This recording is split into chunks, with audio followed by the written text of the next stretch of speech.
আসসালামু আলাইকুম, প্রিহামস ব্লগে আপনাদের সবাইকে স্বাগতম। কেমন আছেন আপনারা? আশা করছি ভালো আছেন। আলহামদুলিল্লাহ আমরাও ভালো আছি। এটা হচ্ছে মেহমান আসার পরের দিন সকালের ভিডিও। তো আমি হচ্ছে বেশি করে রুটি বানাই, ফ্রোজেন করে রাখি। আগের দিন সন্ধ্যায় বলছিলাম যে আমি রুটি বানাই। মা বলছে যে কেন রুটি বানাতে হবে, যেহেতু আমি আছি তো এখন অত রুটি করে রাখতে হবে না, প্রত্যেক দিন টাটকা টাটকা আমি রুটি করে দিব।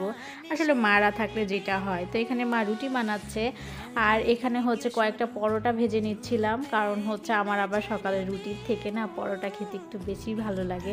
আর আমার বোনও পরোটা খাবে, তো কয়েকটা রুটি আর হচ্ছে কয়েকটা একদম মোচমোচা পরোটা ভেজে নিচ্ছিলাম। এখানে তেলটা একটু বেশি হয়ে গেছিলো দেখে এইভাবে করে নিচ্ছিলাম। আর মোটামুটি প্রায় রুটি বানানো হয়ে গেছে। আর পরোটার সাথে ডিম ভাজা ভাজা হলে কেমন হয় বলেন তো? আমার কাছে তো সেই ভালো লাগে। তো এখানে হচ্ছে ডিম ভেজে নিচ্ছি। আর ডিম ভাজা তো শুধু হলে হবে না, সাথে আরেকটা ভাজিও লাগবে। আলু ভাজিও করে নিয়েছি। আর এই তো ডিম ভাজা, আলু ভাজি আর হচ্ছে পরোটা। তো আমরা সবাই মিলে এখন নাস্তা করে নিব। এখানে অনেক রোদ পড়ছিল, আমরা সবাই মিলে রোদ পোহাচ্ছিলাম আর নাস্তা করছিলাম। আর এটা খেতে যে কি ভীষণ মজা লাগছিল। প্রতিদিন এরকম নাস্তা দিলে না আমি কিছুই বলবো না। তো যাই হোক, এই ছিল ভিডিও। দেখা হবে পরের ভিডিওতে। সেই পর্যন্ত সবাই ভালো থাকবেন। আল্লাহ হাফেজ।